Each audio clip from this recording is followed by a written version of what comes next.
So the next panel is going to be about a very important subject that's really very contemporary and really important to what's happening all over the world, which is diversity in the tech industry, specifically looking at how women can play a larger role, especially in Sri Lanka, given that the industry is, in Sri Lanka as well as all over the world, dominated by men. So I think we're going to learn a lot about the importance of diversity and the role that diversity can play in Sri Lanka's future and the future of the tech industry globally, and having Sri Lanka plugged into that. Yeah. Okay, great. So let me begin. Let me now introduce our panelists for this section. So the panel will be moderated by Zahra Cader, who is a senior manager at PwC. Then we have Nayeni Fernando, who's the former head of IT at the Central Bank of Sri Lanka. Then there's Hiranya Fernando, who's the CEO of Careerly Networks. And then we have Yusra Aziz Eliyas, founder of PodiJobs and PodiJobs. And then finally we have Manique Gunaratne, Vice Chairperson of the South Asia Disability Forum. The session will run for 45 minutes. So the initial part of it will be some conversation with the panel, and we will open it up to the audience for questions. And I believe we'll have a lot of questions because it's a hot topic everywhere in the world, and of course, an important one for us here in Sri Lanka as well. So I'm hoping we will have a lot of questions. Also, to look at, when you look at diversity, Sri Lanka is looking at becoming a knowledge economy. If we are to become a knowledge economy, skills and technology will play a vital role. So in terms of that, and when we look at the number of girls in universities being more than boys, it doesn't translate into the workforce. So what is it that we can do to bring in more diversity for Sri Lanka and to kind of help us to get to the next level in terms of our knowledge economy? So to start things off, I would like to ask Hiranya, look, there's enough research evidence that shows diversity, especially gender parity, has a huge, clear business case as opposed to not just a social case. So based on your experience, can you bring out some of those? Thank you, Zahra, and it's great to be here at Disrupt Asia. So I have lived in the US for about 15 years, so most of my experience is based from observing the startup community there. I've now recently gotten to know the Sri Lankan startup community, so I think the first thing I would say is I'm actually quite impressed that this topic is addressed here, and there's a lot of discussion around this topic. I mean, just for the short time that I've been here, there've been 3 or 4 different organizations that have asked me to talk about diversity. So I think that Sri Lanka is it's not far behind. I mean, this conversation is happening in the US right now, and it's the same thing, they want diversity. Diversity there is more like not just the women thing, but also the ethnicity thing, because if you look at any Silicon Valley picture of founders, inevitably 90% of it is going to be white and male. So that's, and that's the US. It's the most advanced market for startups, and that's where the US is. So I'm impressed that the same conversations are happening here, So hopefully we might leapfrog and go further. So in terms of, did you want me to address sort of lessons learned? Yes. What are the kind of strategies that can be adapted in kind of making sure the teams are diverse, and what is it that has worked, some success stories from your experience? Yeah. So I run, it was a small business, a career coaching business, and then it grew into something that I wasn't expecting. And so now it has become, we just launched a tech platform, so now we are sort of in that ed tech space. And I mean, I definitely, I can, because I'm a career coach and because I coach students, I can completely see the value in having, all these nationalities and different people from different parts of the world, and how much companies really benefit. Into a team? What does it really bring into a team, and how is it? How does it translate to some business return? You know, in terms of how does it impact the bottom line? Right. So there's so many aspects to that. One is like any group that is, and there's research that has shown that any group that is similar is not going to be as rich, is never going to be as successful as a group that's diverse, right? I think research has been done which shows you can even take the most intelligent people, and if the three are the same, and you add like 10 people who may be less that group knowledge is going to be richer. So there's that. And then I have seen, for example, I can give examples from like, so Citibank stopped hiring, Citibank used to hire a lot of international students. So international students are mostly Indian, Chinese. And then they basically stopped, they put a hiring freeze because of the H-1B issue and all of that.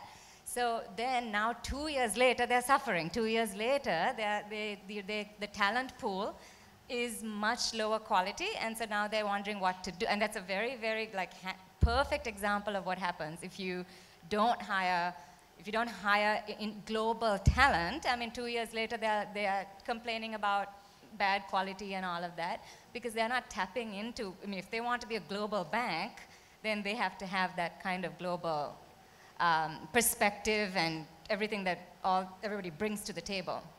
Okay. Nayeni, do you want to add something from the Sri Lankan perspective? Well, please, the mic. Hello. I was thinking more from the Sri Lankan perspective of, now we take Sri Lanka, we have over 51% females. So if this country is to develop, can we leave the women in the margins? I should also include the persons with disabilities. I think Manique will touch on that, so let me just stick to the female population. A country has to develop using its available human resources. So over 51%, nearly 52% of the population is female. Can we develop if we marginalize them? I think it's fundamental.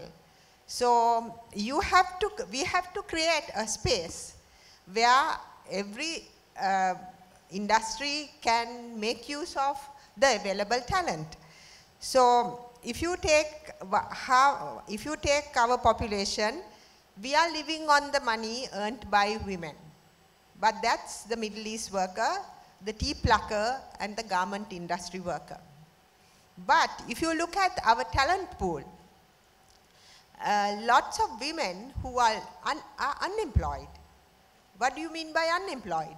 Those above 15 years and looking for work in the last 4 weeks. That's the definition of unemployment.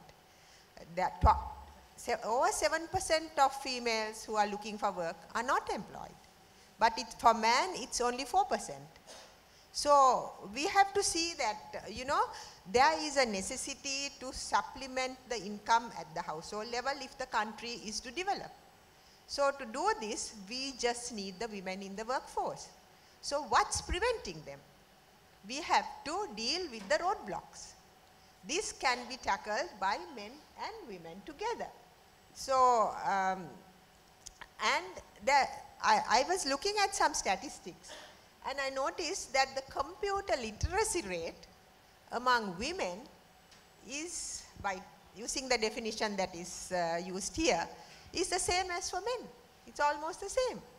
So why aren't we making use of this available facility in this country to develop the country?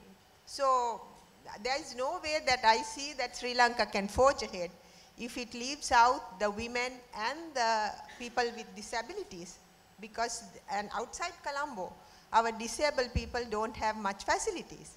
So our women also, culturally, we are sort of not recognizing their worth. While you take Malaysia for an example. Malaysia is a predominantly Muslim country, and we think that Muslim women are not recognized as much as men.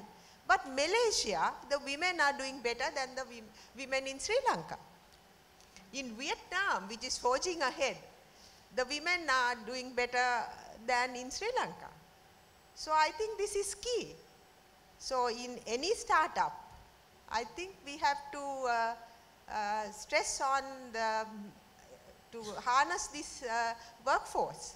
And I was telling just a story.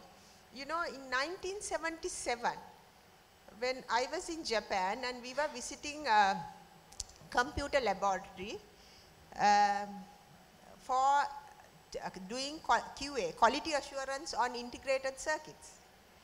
It was 100% staffed by women in 1977 because they felt that women were better equipped to deal with that particular work than a man because they could stand the stress because it was tedious and it was difficult. So there are certain attributes that women have because women and men, of course, are biologically different. So we need to utilize those special attributes to develop our society. So that's one point. So we can go ahead and sort of get on with the others and come back to you. Okay, you could add as we go along. That's correct. To actually Nayeni's point, look, the industry is looking to transform from a $1 billion industry to a $5 billion industry within the next 5 years, 2022. So that kind of calls for about another additional jobs of about 120,000.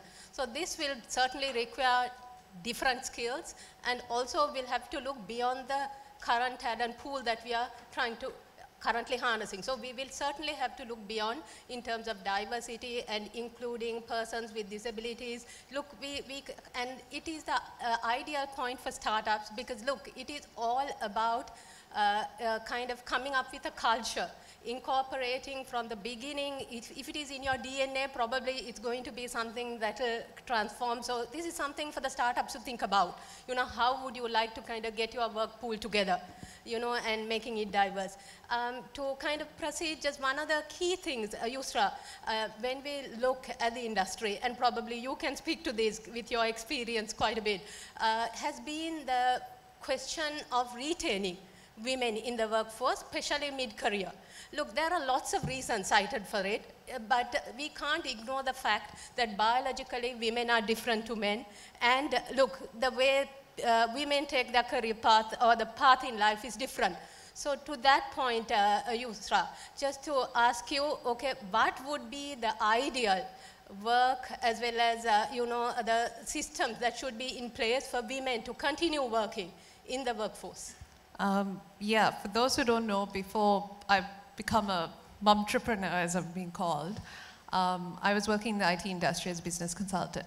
I had to leave due to non-availability of flexible work options.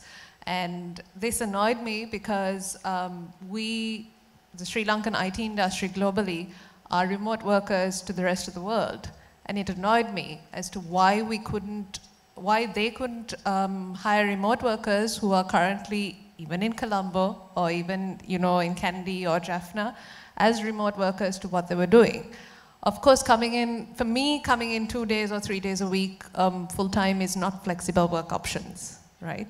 And if you take women, even the age they might quit the workforce, it's all different. There's no, you know, prescribed factor at 25. They're going to have kids at 30. They might move or so on and so forth. So you can't have sort of a set work procedure for women itself because their circumstances change.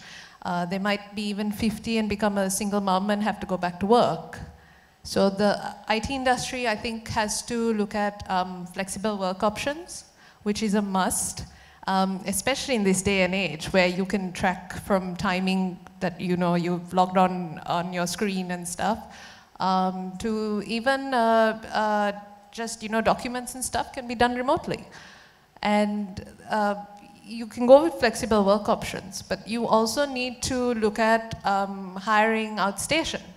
Because, okay, we say Colombo has a great talent pool, but what about people in Jaffna? What about people in the East? What about people in Kandy? What about people in Gaul?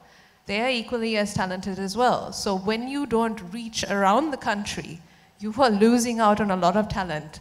Because for us, even PodiJobs, we have managed to network people across the island with global clients, and they're doing amazing work. Some of the clients come back and they say, you know, we're rehiring with you all because we're just, we're amazed at the work and the client satisfaction is high, etc. So we have to look at the IT industry and startups as well. And I think everybody needs to broaden their horizons and broaden their perception of women or differently abled employees. We have a couple signed up on PodiJobs as well, and they're doing work. And sort of harness this talent pool, because it's a big waste and they're losing out on a lot, from managerial posts to writing. I don't know, the list is endless of what women and differently able people can do. But it's just that the whole industry, even startups, businesses, etc., even those related to IT, are not harnessing this. So they need to really come out and embrace that whole section, you know, put aside their sort of the stereotype image they have of, you know, such employees, and they're just going to open up to a world of opportunity. And Yusra, sorry? Just add a quick comment.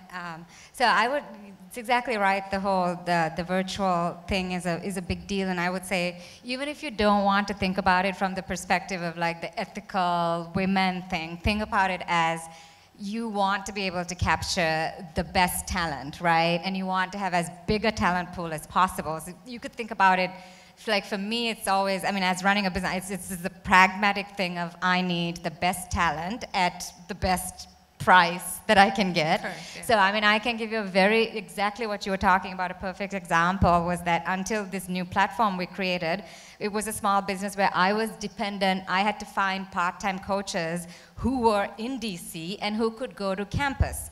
And, you know, I knew that the students didn't, you know, they would be more than happy with something that's virtual.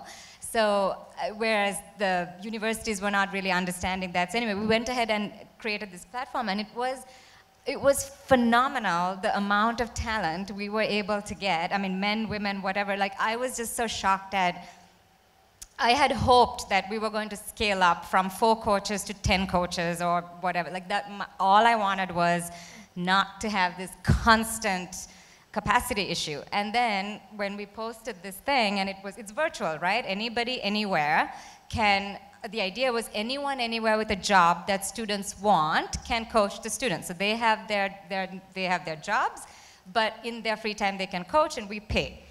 And I mean, we got 55 replies, and all 55 were excellent, like excellent to the point of, I didn't know what to, I said yes to all 55, and then our management team said, you better put the rest of these people on a wait list, because it was so incredible, the amount of talent that you can tap into if you have technology and technology solutions. It's just amazing, you know, so I'm really excited about that. Global with PodiJobs, we've got people teaching maths from Sri Lanka to students in Singapore. So, you know, why can't that model work in Sri Lanka? You know, it's things like that that make you think that, okay, we need to go flexible, we need to think remote, and we need to think all inclusive, like you said, so we're not missing out on the rest of the talent across the country. That's what I was coming to, Yusra. You have done something like that here, and you have had, you know, specific ways that you have gone about advocating, and some successes. So would you like to share a little bit more on that? Yeah, I think when you say remote work, a lot of the clients in their head, it's like, okay, are they going to take my work and run away? So I said, no, you know, we have non-disclosure agreements, we have contracts with the freelancers, etc. And you know, that legal framework really works to hire individuals and stuff. And the best part about remote workers is that they know this, even when they sign up on our platform, they know this, it's in the terms and conditions, is if they're not doing work up to the mark, they're going to be replaced. But of course, we tell them, we give them another chance and so on, so we make it inclusive but fair. I think, you know, having mechanisms like that work, also the whole changing the mindset of, okay, I need to see my resource sitting there doing work, only then he's going to be doing actual work. If you hire a remote worker who's precise, who's very methodical, you're going to get the same amount of work delivered. And also you'll have a happier resource because he could be anywhere he wants to, but still finish your work in time. So even as a startup, an entrepreneur, a business owner, we've helped many startups, start up because once they find the right resource, then they've hired them throughout and so on. But we have to break those barriers of what our mindsets really of, we have to see someone sitting at a desk and, he's going to work only then. Or, what happens if he takes my work or my idea and runs away. So there are mechanisms to limit that and stuff. It's just that we need to go beyond that. We need to see and we need to break the stereotypes that we have in our head, because being in the IT industry, I've seen even when teams are picked and stuff, many women are not picked because, let's say, a tech lead or an architect wants to work with their friend who is a male. And that's just a disadvantage because I've seen talented resources go to waste like that. So I think once the IT industry as a whole, even entrepreneurs or businesses start doing this, they're going to break that trend, and we're going to see that in other industries as well, which is important. Thank you. Manique, look, just as much as having more women in the workforce, another important factor is getting more persons with disabilities, being able to get into the IT workforce. You have worked in this area for a long time. What is the status of employment of persons with disabilities in the IT sector, and what are the initiatives that have been taken to kind of address some of the issues? Yes. First of all, I must say in Sri Lanka, 8.7% of the population is persons with disabilities. That is, in numbers, 1.6 million. So out of this 1.6 million, 70% are economically inactive. Only 30% is economically active among persons with disabilities. And among that, women with disabilities, sometimes, most of all, sometimes they are marginalized and they are not empowered, because being a woman is a disability, and because if we have a disability, then it's double handicapped, and if you are not empowered, you become a triple handicapped person. So we are taking a lot of initiatives to make women with disabilities empowered.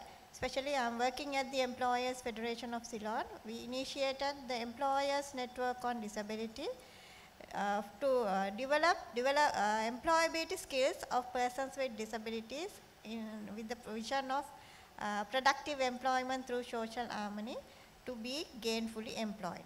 So for that, we have to train persons with disabilities, because they are not, sometimes they are not trained on IT field or any other field. Starting from how to write a CV, because the first document they interact with the employer is the CV, how to write a proper CV, how to face an interview, because we send people with disabilities or women with disabilities for interviews, but they don't face the interview properly. And also on job seeking skills, various other soft skills, and the IT sector, where I play a major role. Because the Employers Federation of Ceylon, we have a ICT training center for persons with diverse disabilities, where we train people with disabilities on 90 skills: vision impaired persons, hearing impaired persons, people with physical disabilities, and also people with intellectual disabilities. Because for a person with a disability, IT is very important. Not, mostly not to do be a professional in IT or IT related degree, but to work equally capable as a sighted or person with a not yet with a disability in an organization. Because in an organization, you will have to work with the rest of the society, communicate with them, create your own documents, email, internet, whatnot. So we train persons with disabilities on IT skills to work equally capable as others in the society and also in the workforce. So that is for persons with disabilities. And on the other hand, we sensitize the employers as well. We sensitize the employers on disability ethics, accessibility, reasonable accommodation, and also we give them encouragement to recruit persons with disabilities, maybe on the job training, internship opportunities, because people with disabilities, they have their skills. It's just a little bit of reasonable accommodation and a world of good will do for them. And also we have the C inclusion, C the GRAP project also, where the supported employment officers are also being trained. C means SEE, support, educate and employ. So there are a lot of initiatives taken to employ persons with disabilities and also playing a major role in empowering women with disabilities in Sri Lanka. Thank you, Manique. Like you said, a lot of initiatives are being taken to kind of upskill and kind of bring the correct required skills to get into jobs, to make them employable. What is the key challenge that you have, since you're working with the Employers Federation, once you skill people, what is the biggest challenge in actually getting jobs that actually meet their skills?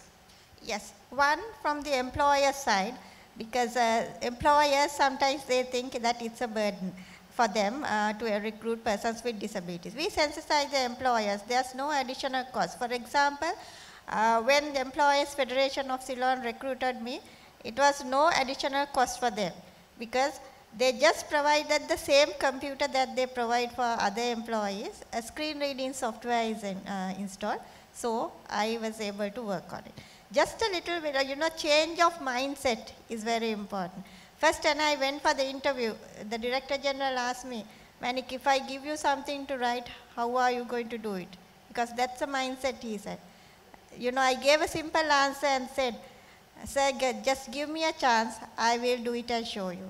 And that chance made me what I am today. To come up to the manager's level, working on the computers, on IT field, and training other persons with disabilities in the IT field. I will just tell you one example. Just close your eyes for just 10 seconds. Just a humble request, just for 10 seconds. And that is my word, in total darkness. And being in that position, just imagine, operating the computers in the IT field and communicating with the rest of the world and training thousands and thousands of persons with disabilities to be gainfully employed in Sri Lanka.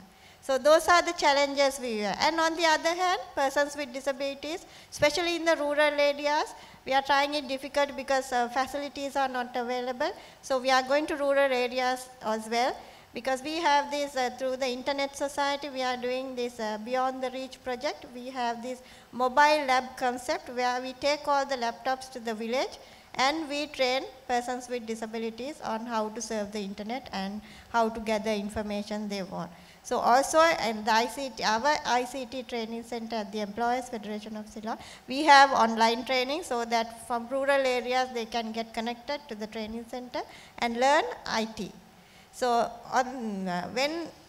some of the other challenges are persons with disabilities also have to change their mindset. From charity-based model to right-based model. Sometimes they also think, the society think it's a charity-based model. People with disabilities, they think others should give them everything. And on the other hand, the rest of the society also think in a charity-based model. No. It was so many years ago, it was a charity-based model. Then it became the medical-based model where everyone thought that it's a medical condition. Then it became the social-based model where they thought it's a social responsibility. No, it's our right, the right-based model. So we are changing the mindset of people with disabilities as well as people with not yet with a disability. These are the challenges, but I must say that it is much better than what it was so many years ago. Manique, you touched on an important point. Look, it is about also changing yourself, the way you see things. It's not just for persons with disabilities. That is also, I think, where women are concerned, also being confident, believing in yourself. Those are issues that also need to be addressed. Yusra, do you want to kind of say something on that? Yes, Manique actually brought up an important point where the changing of mindsets of both the employers and employees. Like, I have sat at pitch meetings, and when I say, okay, pretty much half of our workforce are mums at home, working out of their homes, the guy across me or the manager or the owner of the business would ask me, so how do they have the time to, complete the job? I'm like, women can multitask a lot, And that is such an insane question. Why would you ask me that? Because they can do it. And it doesn't matter how they do it or when they do it, as long as they deliver it on time. Also, even people with disabilities, like, you know, Manique said, employers ask, you know, they say, why should we hire them? How can they type? How can they read? But it's just because, you know, they've constricted their mindset, or it's just come down that, you know, and they think of it as a burden, really. Like, that, you know, they'd be happy to employ within, but not out and stuff. And also, because of this uncertainty, and, you know, I think Nayeni has a point of where this comes from also family as well, support from the husband, support from the fathers, support from the brothers. This all feeds into your confidence system, right? The only reason I'm able to work from home with 2 kids doing all their work, etc., is because my husband's been super easy about it. You know, and he's okay to make his own dinner, which we don't see in most Sri Lankan homes now. So those things need to change, and it needs to feed in, because it really helps a person with a disability, or even a woman. It helps their confidence grow and, you know, to get to work. But what also helps them to grow and get up there is that ability that, you know, if there's an opportunity, we need to take it and so on. But those opportunities need to be given to women. So yeah, that's pretty much the basis. Yes? Yes, I will. That's right. I think we are kind of running short of time, so conversation can't go on for too long. Just before I kind of put the, open it out to the audience, I would also like to know what advice would you like to give our startups, you know, and our managers here to kind of male or female to move things forward? Look, gender diversity is happening. It's happening slowly. But what we need to do is look to accelerate, and probably startups is a good point to kind of look at being more inclusive, because look, it's something new and you get it to your system and you can look at the options and, you know, it would make the difference. So what is the advice that you would like to leave with the people in the audience in terms of a message? Yes, Hiranya? Yeah, okay. Yusra, I like the way that you said that they asked that question. That's because they can't multitask. They don't know what exactly. But, you know, I would say a couple of things. One is, if you're a startup, I mean, you can think of this in terms of, it doesn't have to be your own internal talent pool, right? I mean, I don't know what sort of startup ideas you're working on, but I mean, my eyes have been completely open to the fact that because of technology, we can tap into anybody, anywhere in the world, right? Not just anywhere in Sri Lanka, but anywhere. And this business of like moms at home is also like, it's a critical market. Like even there I realized, and I'll just, a small anecdote, right? So I went to like one of the top business schools in the US, and my classmates, when we were in school, they were extremely ambitious, and I was completely the, you know, not very, you know, taking things seriously. And so they went on to become investment bankers and consultants. But of course, late 20s, early 30s, almost 90% of them got married, had kids, and either, I mean, basically many of them stayed with, you know, that was the priority. And now that the kids are a bit older, they want to get back into the workforce. But it's very difficult if you haven't worked for, you know, a decade or something. And so now our model, because now I can tap into, like, they can actually, because these are really smart people, right? They've done these careers, but circumstances and being, you know, family and kids are getting, but with a virtual platform, it's completely possible for them to do a few hours of coaching wherever, right? So I mean, imagine the talent that I'm getting. These are people at top schools, have done top careers, and I can use that talent, right? So I mean, I'll be honest with you, I'm not thinking about it in terms of men or women or whatever, but as a business, as a CEO of, I mean, I just want the top talent. I don't care who or what or where, but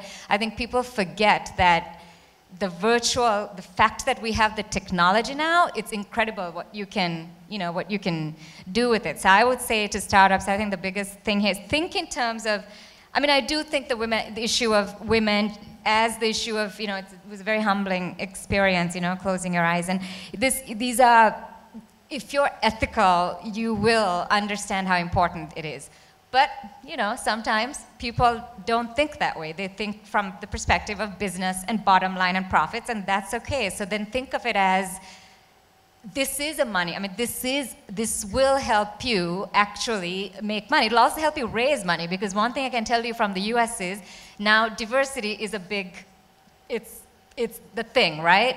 So I don't know if you've approached it, I don't know how it is here, but certainly in the US, if you were to make a big thing about diversity, or that you're working on something to do with women in tech, or I mean, investors are very open to that because it's a thing to throw money at, right? So I mean, you can, I guess my point is, you know, either you can look at it this from a, this is the right thing to do, or if you don't, that's fine. Think about it from a business perspective, because number one, you get better talent, access to better talent, maybe cheaper talent, and number two, diversity is like a thing that you can, it's a marketing thing that is big now with investors, right? So, I mean, you might as well exploit. I mean, I always feel like whatever works, right, in terms of the pragmatic part. Yeah, it's actually called good is the new cool. And I know we've got lots of recurring businesses because we're helping lots of women, so it works, even for potential clients that rather go with you than another competitor.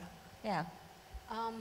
Manique, and to everyone else also, what is the one key thing that you would like, that probably the companies are not doing today, that you would like them to do in terms of bringing in diversity and inclusion? Yes, inclusion is very important. Please include us, because we are part of you. We always say it's nothing about us without us. So if you want to recruit persons with disabilities, you can always contact us. We have the database of persons with disabilities, and if you want to sensitize the employers, we are there to assist you. So we are part of you, especially women. We are part of you, although we are women with disabilities, we are part of you. So inclusion is very important. Do not have any reservation about the work that people with disabilities can do. They are good, or even better than people with not yet with a disability. I know because I have been there. Nayeni, please. What I want to say is, if you leave out the women and the disabled, you will lose out. Because if we have to succeed, we have to tap into that talent pool, whether we like it or not. In Sri Lanka, just as an example, the family planning project was a success because of educated women. Similarly, we have educated our girls. So there is a talent pool out there, and because of our stereotype thinking, if we think, oh, when they go on maternity leave, we have a problem and so on, there are more gains from employing women and the disabled. Otherwise, that's why I mentioned Vietnam and Malaysia. They have gone ahead. Sri Lanka is going down. And it's not just because of not using this available resource, but it is also a factor which you have to think of. Because when I was at the central bank, I had a little plaque which said, a woman has to do twice as much as a man. Fortunately, that's not difficult. So that's the message I want to bring to you. Understand that there is an untapped resource, an educated resource, which we have to tap into. Every man, every woman must understand this if our country is to progress. That's my message. Okay, anything else? Yusra, you want to add something? Just be open-minded. Like they said, inclusion is important, and breaking the barrier that's in your head and thinking out of the box. And not only does that make you progress, it progresses your company as well. So, yeah. Yes, it is. Sorry. Yeah, one quick comment. So a lot of what we've talked about seems to be addressing the male population, but I would also encourage, I mean, women in the audience, women who are doing startups, and women like Yusra, and you don't also need to wait for permission. You went ahead and, you know, you did what you did, and yes, you're lucky that you have a partner who's supportive, but even if you didn't have a partner who's supportive, if you feel like this is the right thing to do for my family, and this is the right thing to do. I want to do something creative, I'm smart, I can do this, and it's good for my family, I'm at home with the kids. It's like, you don't need to wait. This is a world in which we can, to a certain extent, at least people here in this audience, right? Where we can do a lot without waiting for somebody to give us the permission to do that. So you're a great example, and I think all the women on the panel here are a great example. So I think that's a very positive way of looking at it. Yeah, thank you. I think we are really running short of time, so we'll open it up for questions. Please, if you would like to address it particularly to someone, just state that. If not, please go ahead and give your questions. Okay, hi everybody. I'm not from around here originally, so Europe, right? Which is quite different actually from the United States as well in the sense of equality. I've been brought up in this way that I can't see a difference between men and women. Sure, we have a lot of assholes that still do that, but most of us know. I'm from Belgium. My partner here also in the business is from the Netherlands. So it's this way of openness. Now, being here in Sri Lanka, you're confronted with other things. And so we're still discussing this thing about, I even heard, and I couldn't disagree more strongly, that there's a biological difference between men and women, because scientifically there isn't one. Only that's the way we sexually reproduce. And so just talk to my wife, but about the difference that I mean. But the question here is, we are massively hiring people, also for very high functions. I would love to have more than half women in the company, and it is almost impossible to do. So I mean, massive campaigns that we have for one function, more than 600, 700 resumes. Top functions in our company, and less than 20% of the resumes we receive are women. Now, I want to positively discriminate, seriously. So I'm saying this now in the open, because if I have a same candidate, one is a man, one is a woman, they both equally talented, the match in the company culturally is there, I'll hire the woman, but it's impossible to do, and at the moment we're at 70% men. So I want to ask this question to the panel, or anybody that can help me with this, is how can we solve this issue for our company? And what's your feedback on that? Yeah, excellent question, and this is not unique to Sri Lanka, but it also ties back to your comment on the biology and your disagreement. The reason why there's less women is because there is a lot of women make a choice that why would you get 20 resumes from women and 100 resumes from men? This is the same thing over there, is because at that time that's critical, late 20s, early 30s, many women choose a different path, right? That is the reality. Now, you could be having a great partner, you could be having no, it doesn't matter. The point is, if you are going to have biological children, or actually even if you're, I mean, there is no way to get around the fact that no matter how much society can support you, anybody else can support you, that if a woman makes that choice, they're still bound to, they still have to do so much more than a man in that situation. So to me, it is obvious why you would get 20 resumes and not. So it's great to hear that you want to hire women, but this is why, right? There is a difference, and that's exactly what makes the entire planet, not just Sri Lanka or the US, but that's kind of what stops having enough talent pool. Most of the planet, I understand, but then again, you have stay-at-home dads. I took care of my son as well for a couple of months when that is needed. If I don't cook for myself or secure food, then I will die of hunger, right? So that's possible, but there's a cultural difference here, which I completely understand, and we should all evolve that men and women in a household do equal tasks, which is, I hope this changes in the next 5 years, but then still, this is the goal, right? To have an equal part in your company, women. So how would I then personally, or we as a company, what strategy could we use? I'm assuming you're an IT startup. The other problem women have with working in the industry is timings, because most of them are required to stay till 6 a.m. I'm talking about engineers. 6 a.m., finish up, go home, be back in office by 10 or 11. So we need to break that culture. That needs to go. I know a lot of people do not have holidays here in the IT industry. They work like 24 hours. Half of that is because we have outstation workers who live in Colombo and they have, you know, absolutely no life apart from the family. But like Hiranya mentioned, at that 20 to 30 gap, when women, you know, make those decisions of life choices and stuff, they're the ones who are sent back home by their husbands, you know. You stay at home, we'll work it out, because of part of the reason I didn't get back into the IT industry was because of timings.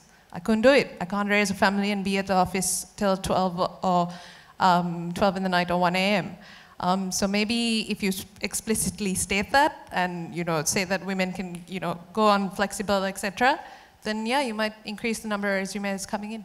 Thank you for the tip. We're indeed a flexible organization, sorry. Also agree that there is a lot more awareness to be built among the educated women in terms of taking careers in IT. That is something that needs to be done. Kind of educating people how it can kind of different options, and people probably don't, women mostly probably take more teaching and other jobs as opposed to getting into the industry. So obviously there is something that overall that needs to be done there as well. Another question here, please. Thank you. Before I ask my question on your response to him, Hiranya, I beg to differ, because you need to first look at how I come from engineering and I have been an academic for nearly 25 years now. Our enrollment rates in technology is fairly low. What is keeping that? My personal experience, when I decided to do mathematics, my entire extended family was against that. They said, do biology because you must be a doctor. So we need to address the problem there. I mean, to date at Muratua, 20% is the highest enrollment. So I think the 20% of CVs you get are because there's only 20% of females who are qualified to apply for that. But on a larger thing, my concern is, are we now, what you said, are we giving the correct message to the younger females? I mean, like, are we saying, yes, we can't, instead of saying, yes, we can? I mean, I have been, because if you look at it, if you go back and ask anybody, have we ever been told when we first got into schools and all that, oh, you are a woman, therefore, you need to have special privileges. But today, what we try to say, instead of saying, yes, we can, and I'm sure Nayeni, when she was in, like, my first role model perhaps was her, because she was the only one I saw in the IT meetings as a young graduate. Are we saying we should be treated differently? And are we giving the correct message now? Like she said, give me the chance. Are we saying that? Or are we saying, because I'm a woman, let me go out from work at 4:30? Is that the correct message to be given?